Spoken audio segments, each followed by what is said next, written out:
I said I'm geek and I'm fired up. All I want tonight is just get higher. Okay, so it's like raining. This is the first time I'm vlogging with like people around, and it's fine honestly. I think for me it's easy because like the weird thing is like when you walk around Leeds, right? You will just see like TikTokers and you will just see like streamers. Like it's not really that weird or normal. Oh my gosh, someone gave me a compliment today, and it made me feel so good. Like I was just chilling, right? It's just so weird. I came from praying.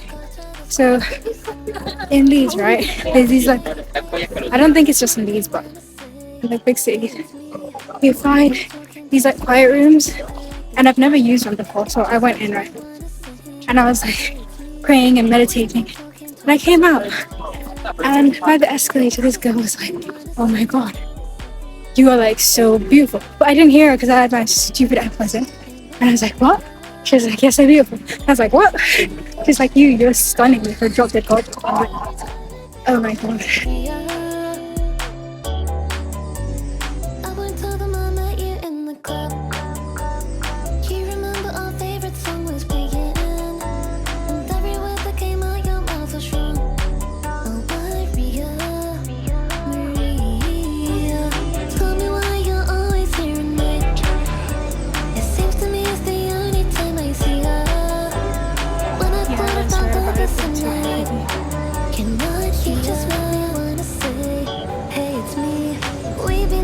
Twice a week, I like the speed.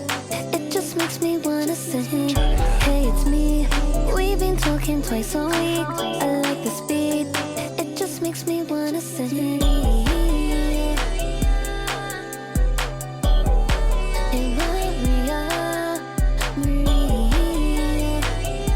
use Where You Wear to read YouTube.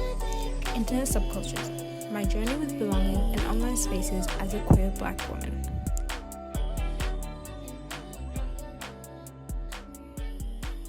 My fascination with internet subculture started when I was about 12 years old. In a British, mostly white, Eurocentric neighborhood and environment, I found it hard to assimilate to a culture that didn't really account for my existence in the first place. I always felt as though the world around me wasn't really built to encompass someone like me. Very weird observation to have at such a young age, but the truth is that is truly how I felt. Until, of course, I would go on YouTube or Instagram, formerly known as Twitter, now X, Tumblr, and whatever other social media websites and applications I used to search and find a sense of belonging. Of course, instead of looking within myself, which is what I needed to do. But I was 12, so though I usually found a lot of belonging in tandem with the music I listened to at the time. Young Billie Eilish, XXXTentacion, Jaden Smith, Mac DeMarco, just to name a few.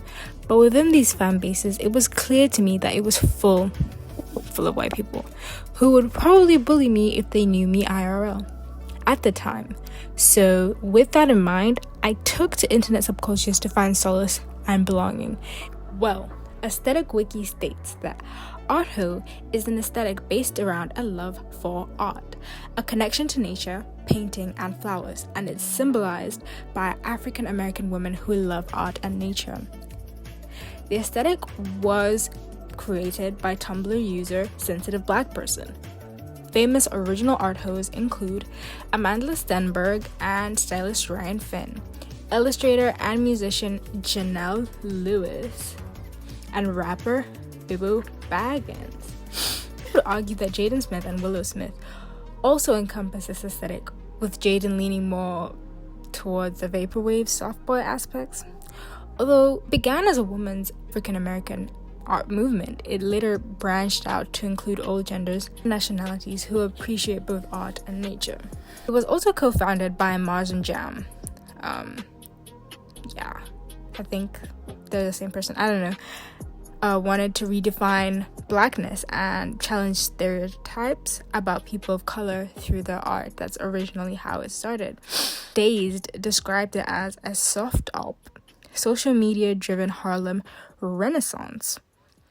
Characteristics defining it include rich mustardy shades that reflect the colors in original art pieces. Also have to keep in mind that I was 12 in 2018, and this was also the year Amanda Stenberg starred in The Hate You Give. This also simultaneously was the year I was coming to the realization that my race played a large role in my feelings of non-belonging in my physical environment. So, of course, I had a huge crush on Amanda, and also watched and read Everything more times than I can count.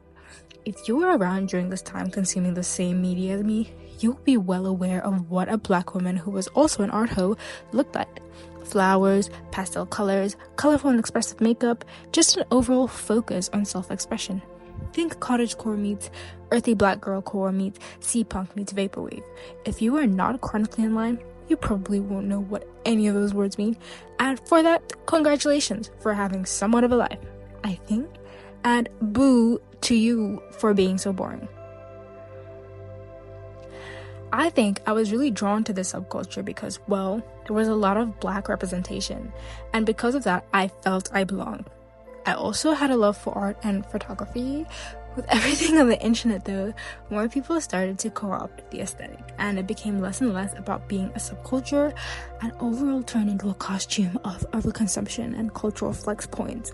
Owning a Heineken backpack gave you moral superiority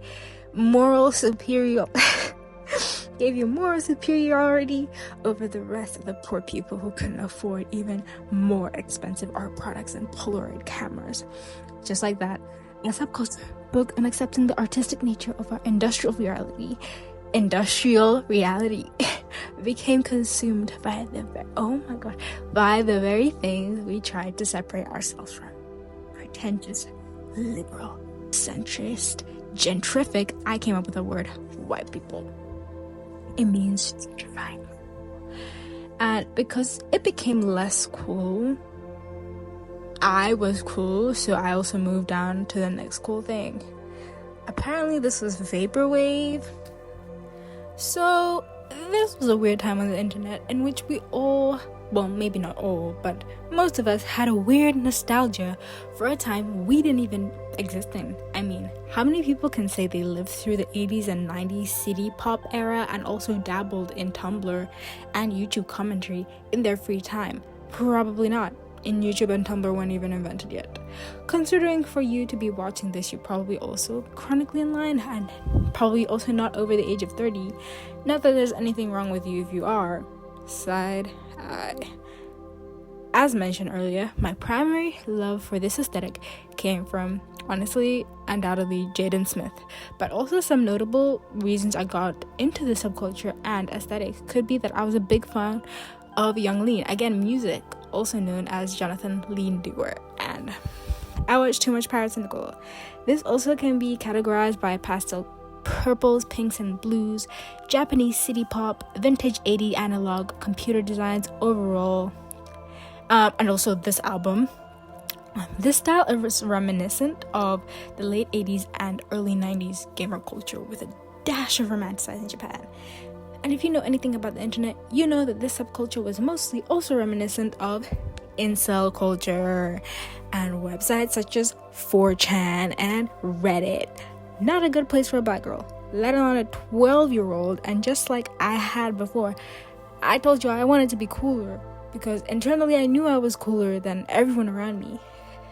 I just needed an external internet subculture to reflect that to me so I could also be validated in my own experience in my boring, slow, white town. C-punk. C-punk is a music and visual arts genre that utilizes imagery from the 2000s cyberpunk culture. Oof. Including dolphins, pyramids, bright colors, beach scenes, and dreamscapes. The music often incorporates ocean sounds and electronic beats, like Azealia Banks. C-punk was extremely popular in the late 2000s and early 2010s until it started to get mainstream too quickly, being utilized by the likes of Lady Gaga and Katy Perry, culminating in the infamous To the Sea and Rihanna performance on Saturday Night Live on her hit song Diamonds, which co-opted a lot of C-punk imagery and aesthetics during it.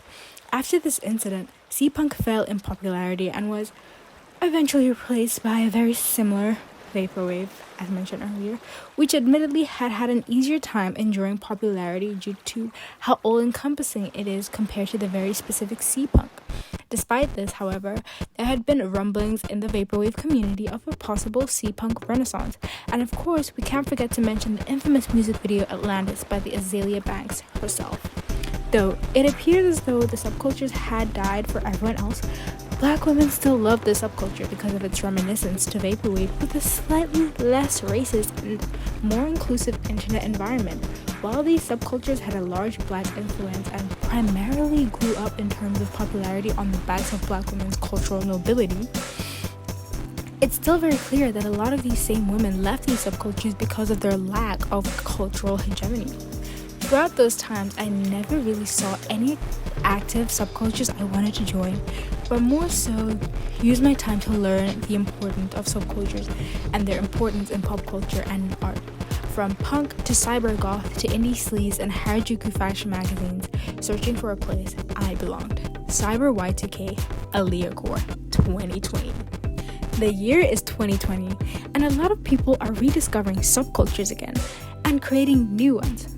With my love for alternative fashion and things outside of the cultural norm, when I saw that the Y2K aesthetic was being brought back with punk influence and the subculture was being promoted by the likes of Rico Nasty, Pink Panthers, and internet influencers such as Aaliyah's Interlude, my passion for dissecting subcultures made a return. Oh, let's not forget, again, Willow Smith. Yes, we're going to ignore my ego and Visco Girl era, and yes, I've been through all these phases in my life. Don't ask anything. Over time though, my love for fashion would often coincide with my hate for fast fashion and waste culture. So even though I really wanted to join this style of fashion, I couldn't look away from the consequences of limiting my style in yet another microtrend. I sought for the longevity of my own self-expression, and coincidentally, I was also in the midst of one of my largest, most influential spiritual and cultural awakenings. I was also 14, so I guess my frontal lobe was developing. Earthy Black girl aesthetic, the magnum opus. In all honesty, another creator has recently just made an in-depth YouTube video on the Earthy Black girl aesthetic, and I feel as though a lot of what I mentioned won't be anything new, so please go check out Taylor Cassidy's deep dive into the Earthy Black girl aesthetic. Essentially, as I change, the subcultures I gravitated towards in terms of the internet also changed, and I matured in my own being with my own spiritual practices coinciding with it. I sought to subcultures that resonated with my own internal growth by accepting Black features such as the texture of my hair, the color of my skin, and wearing jewelry that made me feel as though encompassed the richness of Black feminine culture. Though my style now isn't really reminiscent of a specific subculture, but has more to do with accessorizing aspects of myself into my physical being, I still think about the days in which internet subculture was a movement, rather than just attempts at trying to sell us the next microtrend that was co-opted and culturally appropriated from probably primarily South Asian, indigenous, and working class expression in fashion culture. My relationship with fashion has grown in the sense that I place most of my interest in what the average person wears, even though a lot of what we wear is largely curated by the classes of people that do not adversely care about the issues with fast fashion and the issues of the very people they plagiarize their art from.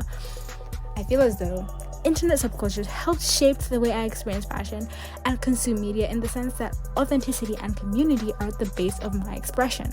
I'm hyper aware of what I consume, and with the current state of the global market and the entire world, I think you should be too. Who knows, you might discover something new about yourself through the art you consume, wear, and create, because to me, every outfit and accessory is a statement. Thank you so much for watching, guys, and I hope you have a good one.